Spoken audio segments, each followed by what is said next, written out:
Bismillahirrahmanirrahim. Assalamualaikum warahmatullahi wabarakatuh. Nama saya Nurfani Sabina binti Ishak, nombor matrik A166688. Dan hari ini saya akan membentangkan tugasan etika kerja dan perkhidmatan Islam.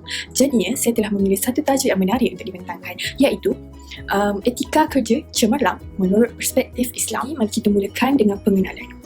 Perkara utama bagi setiap organisasi atau agensi atau badan pertubuhan adalah pekerjanya, kerana pekerjanya yang akan membantu pihak pengurusan untuk menggerakkan sesuatu pekerjaan itu. Pekerja haruslah memberikan idea yang bernas, bakat yang menarik serta kepimpinan dan inspirasi kepada orang lain untuk menghasilkan sesuatu kerja yang berkualiti. Soalan pertama yang saya akan timbulkan adalah, apakah konsep etika kerja dalam Islam?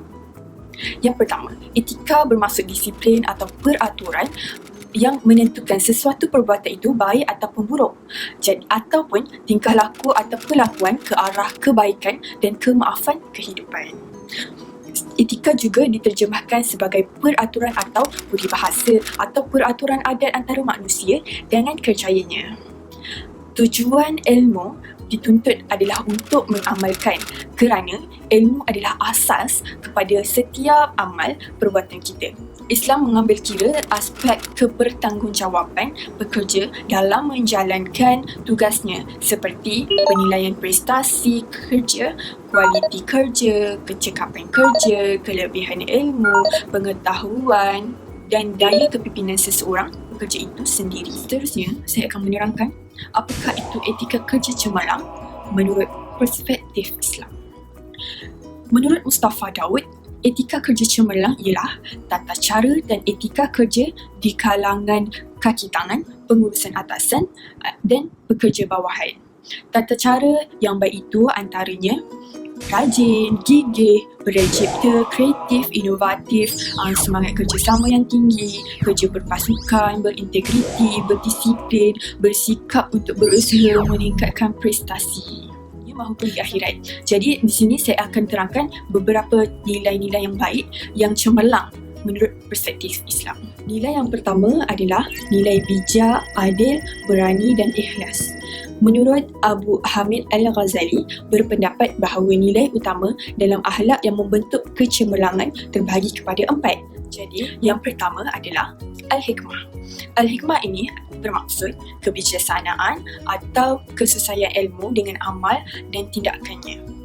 Yang kedua, Al-Adil, iaitu bermaksud jiwa yang dapat dikawal dari sifat marah, rakus, ego dan sebagainya untuk mencapai Al-Hikmah. Nilai ini mampu menyelamatkan dan membina manusia ke arah kesejahteraan dan juga kebahagiaan.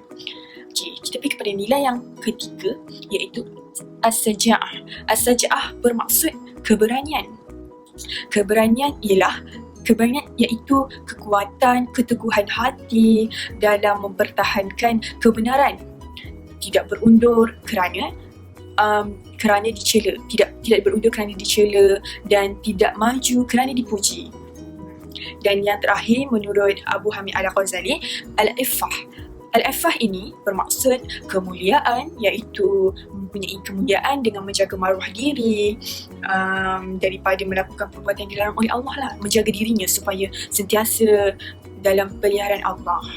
Sifat cemerlang yang kedua menurut perspektif Islam adalah sifat kompetitif dalam diri. Apa maksud kompetitif ni? Kompetitif ini, konsep kompetitif dalam Islam bukan sekadar urusan melaksanakan kebaikan atau mengurus, tetapi juga kompetitif dalam melakukan urusan koreksi atau pembaikan atas kesalahan. Dalam konteks keimanan, kita akan kenali sebagai taubat. Kompetitif ini macam kita berlumba-lumba ke arah sesuatu yang baik. Tak salah untuk kita berlumba-lumba ke arah kebaikan. Dan penegasan sifat nilai kompetitif ini Allah telah terangkan, Allah telah berfirman dalam surah Al-Baqarah ayat 148 yang bermaksud, dan bagi tiap-tiap umat ada arah kiblat yang masing-masing menujunya. Oleh itu, berlumba-lumbalah kamu mengerjakan kebaikan, kerana di mana sahaja kamu berada, maka Allah akan tetapkan bahawa kamu semua berhimpun pada hari kiamat untuk menerima balasan. Sesungguhnya Allah Subhanahu Wa Taala Maha Kuasa atas tiap-tiap sesuatu.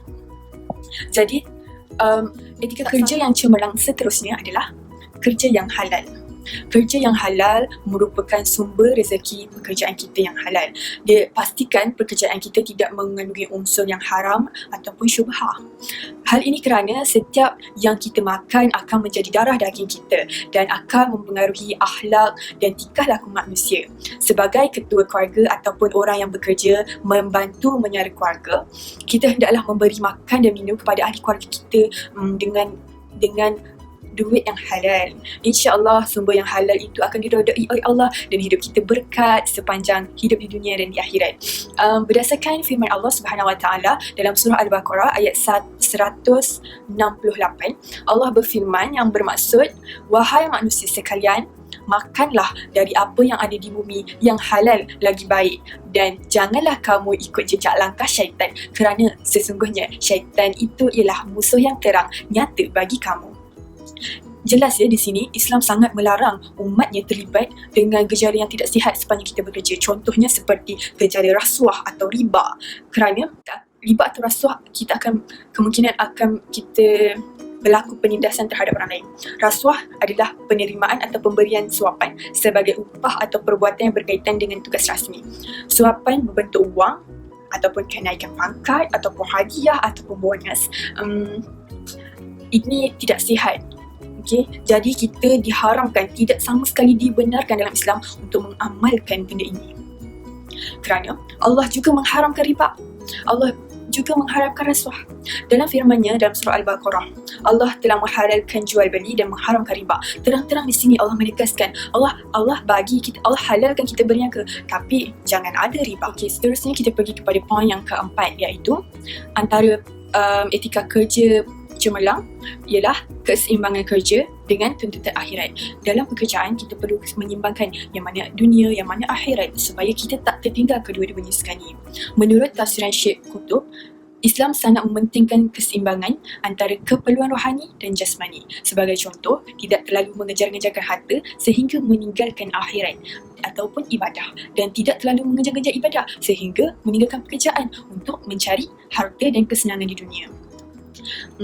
Namun, yang lebih penting adalah keperluan rohani dan tidak boleh meninggalkan semata-mata untuk kepentingan dunia walaupun kritikal sekalipun, seperti keuntungan perniagaan. Dan apabila mendapat keuntungan yang banyak dan memenuhi syarat zakat, maka hendaklah berbuat demikian. Kalau kita ada untung lebih melalui perniagaan kita ataupun tidak ada peniaga yang maju, kita boleh keluarkan zakat. Kita dapat poin yang kelima, dalam etika kerja yang cemerlang menurut perspektif Islam adalah penerapan sikap rela berkorban. Kita sebagai pekerja atau bahkan majikan atau bakal pekerja, kita perlu ada sifat rela berkorban. Kita terpaksa korbankan sesuatu demi mencapai sesuatu.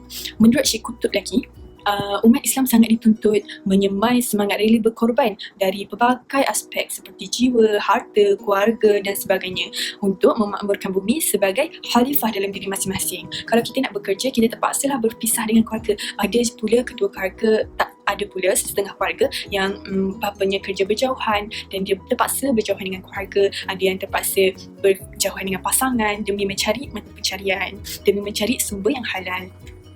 Umat Islam perlu rela berkorban untuk menyiapkan tugasan dan yang dipertanggungjawabkan. Kesimpulannya, etika kerja yang berpandukan Al-Quran dan As-Sunnah merupakan pendekatan yang sempurna meliputi semua aspek pengurusan organisasi. Dengan adanya etika kerja yang cemerlang ini, setiap pekerja akan lebih bertanggungjawab dan peka dalam melakukan tugas yang diamanahkan oleh pengurusan sebuah organisasi ataupun agensi tersebut. Berlandaskan cara kerja Islam, kita perlu sedar bahawa budaya kerja cemerlang bukanlah satu warisan turun-temurun. Ia bergantung kepada komitmen pekerja, setiap penjawat awam tersebut pada setiap peringkat perkhidmatan. Oleh itu, adalah penting untuk mengenal pasti ukuran penilaian bagi budaya kerja cemerlang dan beriltizam serta memperkukuhkan kerjasama yang kental untuk mencapai secara holistik. Islam tak menghalang kemampuan berfikir manusia dalam mencari kaedah yang terbaik dalam pembangunan organisasi, selagi mana ia tidak melampau dan melanggar batas-batas syariat yang telah ditetapkan oleh Allah Subhanahu Wa Taala. Jadi sampai di sini sajalah pembentangan saya. Maaf sekiranya ada salah dan silap. Mohon undur diri. Sekian, wabillahi taufiq wal hidayah. Wassalamualaikum warahmatullahi wabarakatuh.